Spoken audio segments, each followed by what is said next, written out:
온 인류를 지으시고 지켜주시는 하나님, 모든 사람을 위하여 겸손히 비오니 사람들에게 주님의 길을, 모든 민족에게 주님의 온전한 구원을 깨닫게 하옵소서. 또한 육체적으로 정신적으로 곤경에 처한 이들에게 자비를 베푸시고 그들의 처지에 따라 위로하시고 도와 주옵소서. 더불어 그들이 고통 가운데서 인내하게 하시고 모든 환난을 벗어나 행복을 누리게 하옵소서. 오늘도 당신의 말씀에 기대어 인생의 길을 만들어 가길 원합니다. 말씀하옵소서. 우리가 듣겠습니다. 주 예수 그리스도의 이름으로 간절히 기도드립니다. 아멘. 오늘 우리에게 주시는 기록된 하나님 말씀은 열왕기하 10장 1절에서 17절 말씀입니다. 계속되는 예후의 종교 개혁이 이어집니다. 이스라엘 왕 요람부터 남유다의 왕 아하시야, 그리고 아합의 부인이었던 이세벨, 그리고 오늘 본문에는 사마리아에 있는 아합의 후손들과 신하들까지를 모두 예후 왕은 진멸합니다. 사마리아에 살고 있는 아합의 아들들을 죽일 명분을 만들기 위해 예후는 그 아들들을 보호하고 있던 사람들에게 아합의 아들들 가운데 왕을 세우라고 떠봅니다. 어찌 보면 고도의 정치적 전략이 담긴 한 수처럼 보입니다.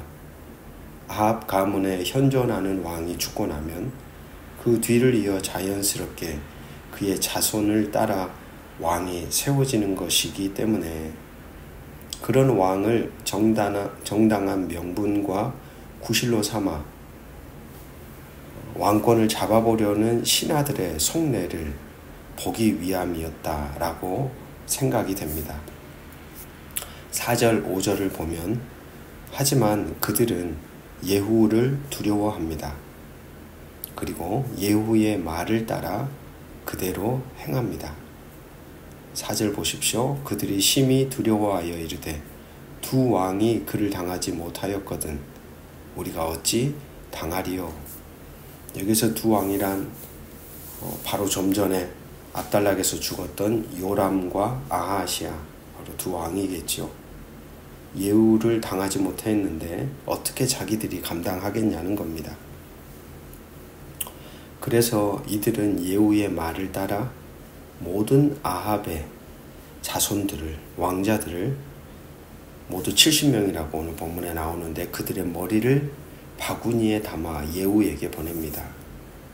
이 모든 일을 행하는 이유에 대하여 예후는 10절 그런즉 이제 너희는 알라 곧 여호와께서 아합의 집에 대하여 하신 말씀은 하나도 땅에 떨어지지 아니하리라.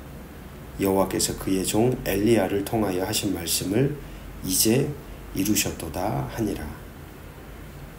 하나님 말씀의 성취임을 예후는 분명하게 이야기합니다.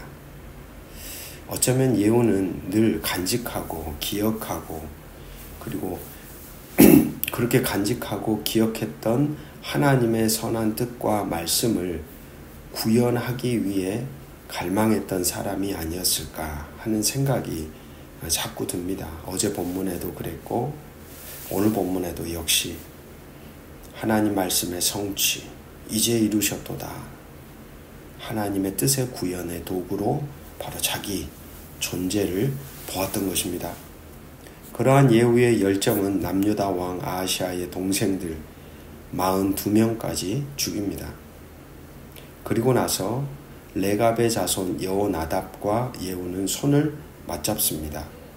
여러분, 레갑의 자손 여호나답이 혹시 기억이 나실까요? 매일 성경 묵상집을 따라 쭉 함께 오셨더라면 바로 얼마 전에 읽었던 예레미야 35장에서 바로 이 레갑의 자손 여호나답이 언급이 되죠. 여기서 이 레갑은 이스라엘 왕국 시기에 활동한 인물입니다.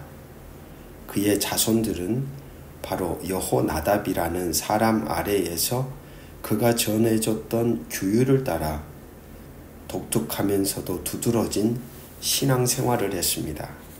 자기들의 신앙을 지켰다는 말입니다.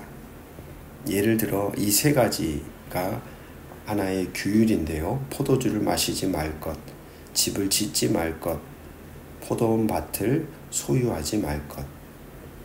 예전에 제가 예레미야 말씀 35장에서 언급할 때 그런 이야기를 했습니다. 레갑 자손이 보기에 이스라엘이라는 나라가 휘청거리고 무너지는 이유 중에 하나가 바로 가나안 문화에 정착했다라는 겁니다. 동화되었다는 것이죠. 동화되지 않기 위해서 그들은 나름대로 자기들의 신앙을 지키기 위해 포도주를 마시지 않고 집을 짓지 않고 포도원 밭을 소유하지 않았다라는 것입니다.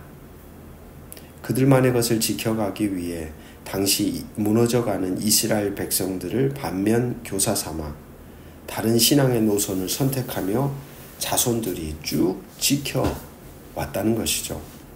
바로 오늘 본문에 나오는 예후, 종교 개혁을 일으키고 있는 예후라는 왕과 바로 그러했던 레갑의 아들 여호나답과 손을 맞잡는 장면이 오늘 본문에 나옵니다. 사마리아에 이르러 남아있는 아합에게 속한 자들을 모두 진멸합니다. 17절 말씀, 사마리아에 이르러 거기에 남아있는 바 아합에게 속한 자들을 죽여 진멸하였으니 여호와께서 엘리야에게 이르신 말씀과 같이 되었도다. 열왕기 말씀도 계속해서 반복하죠. 예후가 행한 행적 하나하나가 하나님의 예언의 말씀을 성취했다. 하나님의 뜻이었다. 하나님의 말씀과 같이 되었다. 어떻게 보면 우리나라에 많은 왕권이 바뀔 때마다 일어났던 어떤 숙청의 역사처럼이나 오늘 본문에도 수많은 이들이 죽음에 처하고 많은 이들이 학살당하지만 성경은 예후가 하나님의 말씀을 바르게 그 땅에 구현하고 있었다라는 데에 초점을 두고 있습니다. 그러면서 레갑의 아들 여호나답에게 하는 예후의 말이 꼭 예후의 삶과 하나였다라는 생각이 듭니다. 16절 보십시오. 이르되 나와 함께 가서 여호와를 위한 나의 열심을 보라. 여호와를 위한 나의 열심을 보라. 온통 하나님의 뜻을 이루기 위한 사람, 하나님의 말씀을 성취하기 위한 사람, 그것으로 온 존재를 불태웠던 사람, 하나님으로, 하나님 나라로, 하나님의 뜻으로, 하나님의 말씀으로 자기 존재를 가득 채우며 살았던 사람, 그가 예후였겠다라는 생각이 듭니다.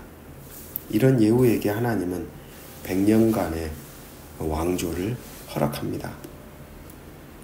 오늘도 하루의 삶을 살아가야 할 사랑하는 말씀의 동역자 여러분, 오늘 우리의 열심은 누구를 향하고 있을까요? 무엇을 위하여 있을까요? 예후라는 뜨거운 한 사람의 발자국이 오늘 우리에게 질문합니다. 우리 안에 제거해야 할 하나님이 원치 않은 흔적들은 무엇이 있을까요? 오늘도 하나님을 향한 우리의 열심을 가지고 우리 각자가 서 있는 삶의 자리에서 아름답게 우리의 발자국을 남겨가기를 주의 이름으로 축복합니다. 기도합니다. 여호와를 위한 나의 열심을 보라.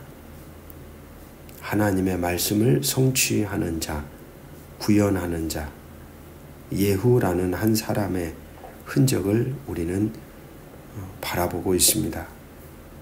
오늘 우리 인생 속에도 그러한 열정이 있기를 원합니다. 어떤 일을 하든지 그 일 가운데 하나님을 위한, 하나님의 뜻을 위한, 하나님의 나라를 위한 우리의 열심을, 존재를 담아 살아내는 복된 자로 오늘도 우리 각자의 삶을 주관하시고 선하게 인도하여 주옵소서. 주 예수 그리스도 이름으로 간절히 기도드립니다. 아멘.